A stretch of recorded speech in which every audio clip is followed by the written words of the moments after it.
많은 분들이 MSO 법인을 설립하실 때 행정실장님을 대표로 두거나 아니면 가족분들을 대표로 두어서 지배하는 구조를 하게 되는데요. 이런 비의료인들이 MSO 법인을 지배하는 구조가 되면은 의료법상의 문제가 되는 건 없을까요? MSO의 주주 구성이나 대표자가 어떻게 돼야 한다는 법률은 없기 때문에 사실 조금 자유도가 있는 편이기는 한데요. 이제 제 생각에는 그 법인의 대표이사를 의사가 할 것이냐 아니면 비의료인이 할 것이냐 이 부분은 사실 중요한 부분 같지는 않고 이제 우리가 주의해야 될 부분들은 이 피의료인이 만든 MSO가 만약에 병원과 동업관계에 있다거나 병원에 투자한 관계가 있다면 그런 것들은 정말 우리가 말하는 사무장병원이 될 수 있고 사무장병원이 된다면은 당연히 의료기관은 폐쇄가 될 뿐만 아니라 그간에 이제 지급받았던 요양급여를 환수처분 당하게 되고 의사는 자격정지 처분을 받을 수 있고 이런 심각한 문제들이 이어져 있기 때문에 그런 병원과 법인 관계를 이제 규율하는 게 좀 더 중요한 문제인 것 같습니다. MSO 법인을 하게 되면은 이게 그 주주 관계에서 항상 예민할 수밖에 없는데 실제 주인은 이제 주주라고 볼 수가 있기 때문에요. 경우에 따라서는 원장님이 주주가 되는 경우도 있고 그 다음에 뭐 행정실장이라든지 가족분들이 주주가 되는 경우도 있기는 한데 이러한 분류, 이러한 판단의 기준이 좀 있을까요? 법률적으로는 사실 주주 구성 때문에 아주 큰 문제가 발생하는 경우가 많지 않고 오히려 이제 선생님께서 다 아시는 이 세무적인 부분에 있어서 오히려 주주가 이제 너무 같은 병원의 의료인들과 가족들로 구성이 돼 있다면 특수관계인 간의 거래가 되기 때문에 아무래도 조금 더 조사를 받을 때 빡빡한 세무조사 받을 수 있겠죠. 네, 맞습니다. 조사를 받게 되면 어떤 그 시가에 대한 이슈, 부당행위에 대한 이슈, 그 다음에 거래를 트랜잭션이 발생된다고 하게 되면은 이게 적정한 가격이냐, 적정한 실제 시중가냐, 그 다음에 실제 그러한 어떤 광고라고 하게 되면 그런 행위를 했는지, 그 다음에 그 사람이 했는지, 법인이 했는지에 대한 부분들로 들어가게 되는 것 같더라고요. 네, 네. 그리고 그 CSO 제도가 10월부터 신고제로 바뀐다고 들었는데요. 네. 어떤 부분이 이제 바뀌게 되나요? 그러니까 이게 CXO라는 게 이제 약사법에서는 의약품 판촉 영업자라고 규정이 돼 있는데 이게 이제 과거에 어떤 식으로 활용이 됐냐면 제약사들이 이제 본인들이 의사들에게 뭐 리베이트를 주고 싶을 때 직접 줄 수는 없으니 이제 CXO라는 외부 조직을 만들어 놓고 이 법인을 우리는 영업비를 준다라고 돈을 넣어주면 그 돈을 CXO가 이제 활용을 해서 의사들에게 또 이익을 제공하고 이런 식으로 조금 불법적인 활용이 됐다는 말이죠. 그러다 보니까 중간에서 거의 아무것도 하지 않는 CS라는 법인이 너무 많은 마진을 취득하고 있고 또 그 취득한 마진이 사실상 다시 의사한테 가는 거 아니냐 이런 면에서 이제 규제에 대한 목소리가 높아졌고 그러다 보니까 약사법에 이게 들어온 거거든요. 그러니까 지금 말씀하신 것처럼 신고제가 도입되었을 뿐만 아니라 이제 CSO도 다른 제약사나 도매상과 마찬가지로 의료인들에 대한 경제적 이익을 주는 게 금지가 되었죠. 그게 가장 큰 변화를 볼 수 있습니다. 저도 개인적으로 제 고객분, 친한 지인 중에서는 외국에서 이제 의약품 원료를 수입하시는 분도 있고, 제약사 대표님들도 계시고, 또 유통하는 대표님들도 계시고, 거기서 중간에 이제 컨설팅하는 병원 원장님들하고 컨설팅하는 대표님들 다 고객이고 다 자문을 하다 보니까 이런 어떤 업무적인 생태계에 대해서 다양한 좀 이해를 하다 보니까 이런 또 시장이 있구나. 또 이렇게도 될 수가 있구나 그런 것들이 있는데 이게 사실은 굉장히 이야기하기 어려운 부분들이지 않습니까? 네. 근데 워낙 이제 변호사님께서는 이런 부분에 대한 자문을 많이 하시고 저희도 이러한 세무법인 넥스트에서 이 컨설팅에 대한 영역 중에서 특히나 MSO 컨설팅을 많이 해드리다 보니까 원장님께서 굉장히 많이 여쭤보십니다. 그리고 실제 요즘은 원장님께서 많이 알고 계셔갖고 오히려 알고서 어느 정도 수익, 그다음에 어느 정도 비용부터 해갖고 다 알려요. 그래서 이게 맞는지를 여쭤보시는 경우들도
왜냐면은 4대 보험으로 하게 되면 당연히 퇴직금이 발생이 될 건데 프리랜서로 하게 되면은 뭐 퇴직금이라든지 그런 부분은 없지 않습니까? 근데 실제 고용 형태라든지 관계 자체가 나는 근로자고 했다. 그다음에 근무를 했고 수술을 하는 부분에 대해 갖고 또 받아야 되겠다라고 분쟁들이 좀 발생이 되기도 할 것 같은데요. 네네.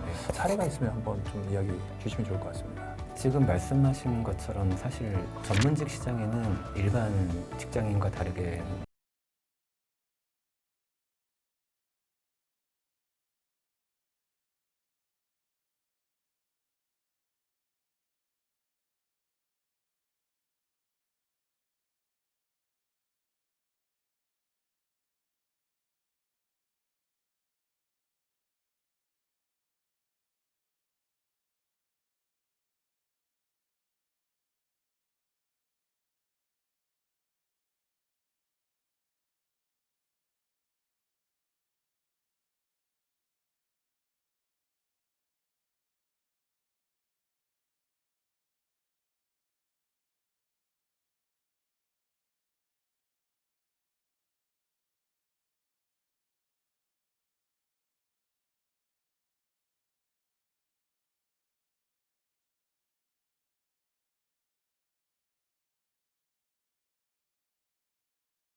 돌아올 수도 있는 부분들이고 이제 실제 아까 말씀드린 것처럼 퇴직금 같은 문제도 약정은 없지만 오히려 법에는 반할 수 있는 그런 문제가 발생할 수 있겠죠. 그러네요. 그리고 아까 중간중간 말씀해 주시기는 했지만은 어떤 리베이트 네, 관련해 네. 갖고 법률적인 이슈가 굉장히 사실은 크리티컬하지 않습니까? 네, 그런 맞습니다. 부분에 대해 갖고는 좀 우리 원장님들께서 네, 반드시 알고 계셔야 되는 주의사항들이 어떤 게 있을까요? 리베이트는 이 쌍벌제 시행 이후로 사실 어느 정도 정화가 되었다고 생각은 하거든요. 왜냐면 이게 약사법 시행 규칙을 보시면은 허용되는 경제적 이익이라는 별표가 있어요. 근데 거기에 보면은 의약품의 할인율이라든지 뭐 제품 설명에 저 어디 나가서 상품 부스를 만들 때 얼마 지원할 수 있다 이런 규정들이 다 정해져 있다는 말이죠. 그래서 지금은 과거보다는 조금 더 정화된 추세이긴 한데 그럼에도 불구하고 큰 병원을 개원하는 과정에서 일종의 뭐 랜딩비를 지원을 받는다든지 아니면 뭐 CSO나 도매상을 활용하면서 백으로 마진을 받는 케이스들이 아직도 횡행하고 있죠. 근데 이런 것들이 현재 의사 파업과 관련된 정부의 기조와 관련되는지 모르겠으나 최근 들어서 전국 경찰서에 사건이 정말 많이 늘어났습니다.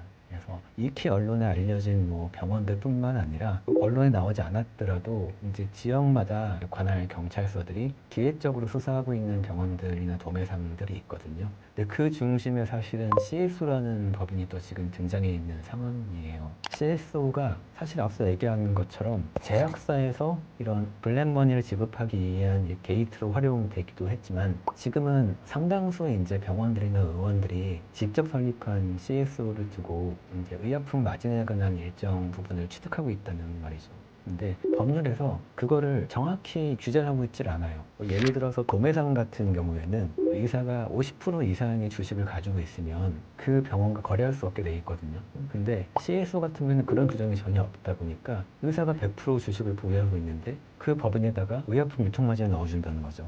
그렇다면 이게 과연 리베이트냐 정당한 대가냐 여기에 대한 논의가 좀 이어지고 있고 제가 그래서 궁금해서 보건복지부에 질의를 해봤어요. 아니 CSO는 지금 이런 식으로 규제가 전혀 없는데 의사가 이렇게 법인을 만들어서 판촉 영업비를 받아도 되는 거냐 질의를 했더니 일단 괜찮다. 괜찮은데 이런 문제가 있는 걸 인지하고 있으니 앞으로 법령의 개정을 검토해 보겠다. 뭐 이런 식으로 답변이었거든요. 그런 상황입니다. 예, 이 세법에도 지난주에 7월 25일 날 세법 개정안이 나왔지 않습니까? 네. 그런데 개정안을 보게 되면은 사실 법이라는 게 완벽할 수가 없지 않습니까? 그 다음에 네. 법을 만드는 사람조차도 현장을 100% 알고 만드는 게 아니다 보니까 들리는 정보, 그 다음에 최종적으로 확정적인 사건을 규제하기 위한 법률을 만들다 보니까 네. 아무래도 제도라든지 새로운 비즈니스 모델이 만들어진다고 하게 되면은 법의 빈틈이 분명히 좀 항상 네. 있는 것 같습니다. 네. 그런 부분에 있어갖고 갖고 어떤 이슈가 있긴 하지만은 제가 봤을 때는 그런 것도 금방 또 이게 소문이 나면 날수록 더 규제 대상이 되고 금방 법이 바뀌고 할 걸로 저는 그렇게 보고 있습니다. 세법도 그렇고 네. 모든 법이 그런 거 아니겠습니까? 네, 맞습니다. 그래서 그 실손보험 지급 여부가 이제 병가별로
이 똑같은 쟁점들이 이제 방금 말씀하신 여러 분과별로 이제 벌어지고 있어요.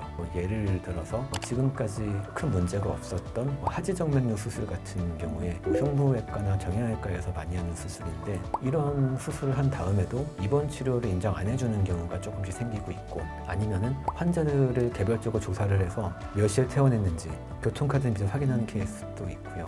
그리고 실제 이 골수를 채취해야 되는 조금 위험한 시술인 비맥 주사 같은 경우에도 입원을 왜 하냐 인정할 수 없다는 케이스가 생기고 있거든요. 그러니까 이런 식으로 조금 입원 치료를 부정하는 경향이 전 방위적으로 펼쳐지고 있습니다. 그리고 한 가지가 더 있는데 도수 치료라든지 과거부터 전통적으로 문제가 되어오던 실손 영역이 있거든요. 근데 이 전통적인 문제가 뭐였냐면은 자꾸 도수 치료에다가 미용 치료를 엮어서 이제 실비 청구를 할 수 있게 만들어주고 아니면은 내원하지 않은 환자들에게 영수증을 끊어줘가지고 실비 청구를 할 수 있게 해주고 이런 것들이 많았다는 말이죠. 근데 지금은 도수 치료뿐만이 아니라 뭐 신장 분사, 뭐 아니면은 뭐 창상 피복제 처방, 오니코라고 해서 뭐 발톱 무좀 관련된 뭐 레이저 치료 다양한 분야에 있어서 똑같은 문제가 동일하게 발생하고 있어요.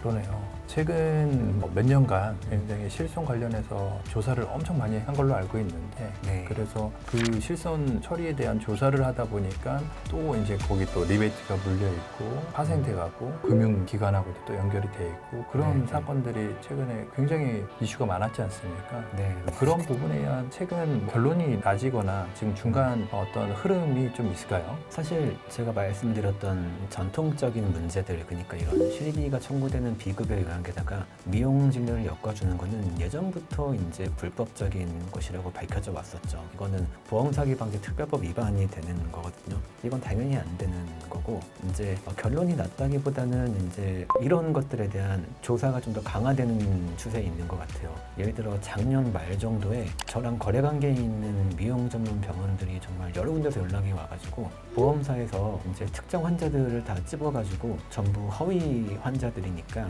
이 환자들과 관련해서 합의를 하자는 강압을 받았다는 연락을 많이 받았거든요. 그래서 합의를 안 해주니까 경찰에 고발을 해가지고 올해 들어서 갑자기 압수수색이 나오기도 하고 뭐 이런 식으로 진행이 되고 있습니다. 아, 그럼 거의 뭐 협박 같은데요? 제가 듣기에는? 예, 제가 느끼기에도 좀 부당한 요구가 많았는데 예를 들어 이 병원이 한 환자에 대해서 한 2번 정도 실수를 해서 안 온 날 영수증을 끊어줬다면은 그 환자가 3년 동안 다닌 모든 기록을 부정을 하면서 이 환자가 지금까지 이제 병원에 낸 진료비, 타간 보험금 전부를 뱉어내라 이런 합의를 요구하기도 했습니다. 야, 심하네요. 근데 업종 불문하고 보면은 100%는 어렵지 않습니까? 네. 100명의 환자, 100명의 고객 중에서도 한두 분 까다로운 분들, 특히 네. 그 상식 밖의 분들도 계시기 때문에 어쩔 수 없지만 그런 부분으로 인해 갖고 또 사회적 흐름이라든지 어떤 이슈와 맞물려 갖고 또 부각이 되고 하는 것 같기도 합니다. 네. 오늘 그 병의원과 MSO 법률 체크리스트 10가지라는 주제로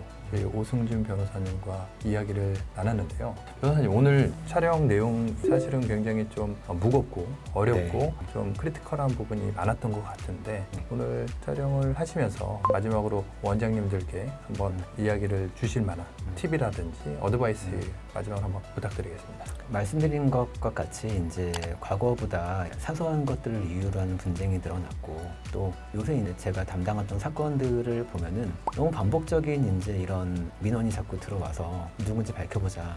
라고 해서 뭐 무고죄 고소를 한다거나 제 편에 보면은 친한 후배 주변에 알고 지내던 원장님들의 경우 굉장히 많거든요. 그만큼 경쟁도 치열하고 과거보다 이런 사건들이 늘어났다는 뜻인데 이제 실제 이런 일들을 당하지 않으려면은 사실은 가장 좋은 거는 예방과 자기 점검입니다. 그래서 홈페이지를 비롯해서 우리 병원이 하고 있는 여러 가지 동의서 양식이라든지 DB 마케팅을 맡기고 있다면은 그 계약서 그리고 이런 이벤트들 이런 것들을 다 점검을 해보시고 이런 것들이 조금이라도 법에 위반되는 것들이 있다면은 미리 이런 것들을 바꾸거나 이제 대비하시는 게 아무래도 큰 문제점들을 이제 맞닥뜨리지 않는 그런 좋은 예방책이 될 것 같습니다. 맞습니다. 저희 원장님들께서 하루 종일 진료 보시느라 다른 대외적인 업무를 보실 시간이 없지 않습니까? 세무 회계도 그렇고 특히 네, 마케팅도 그렇고 최근에도 저희 고객분 중에서 강남에 그 원장님 분들이 한 5분 다 찾아오셔가지고 이야기를 나눴지만 다 광고를 많이들 하시더라고요. 네. 광고를 많이 하시는데 자기가 어떤 광고를 하고 있는지 얼마를 내고 있는지를 정확하게 팔로잉을 못 하시는 경우도 많더라고요. 네. 그리고 나중에 가서 너무 과대하게 중간에 광고회사라든지 중간 컨설팅 하시는 분들이 장난을 쳐갖고 문제를 삼고 그런 경우들도 많았는데 어쨌든 오늘 병원 원장님들 특히 또 MS 법인을 운영하시는 원장님들 그다음에 실장님들 관계자분들이 오늘 영상을 통해서 병원과 법인을 운영하시는데 도움이 되는 유익한 영상이었기를 바라면서 오늘 영상 여기서 마치도록 하겠습니다. 변호사님 감사합니다. 네.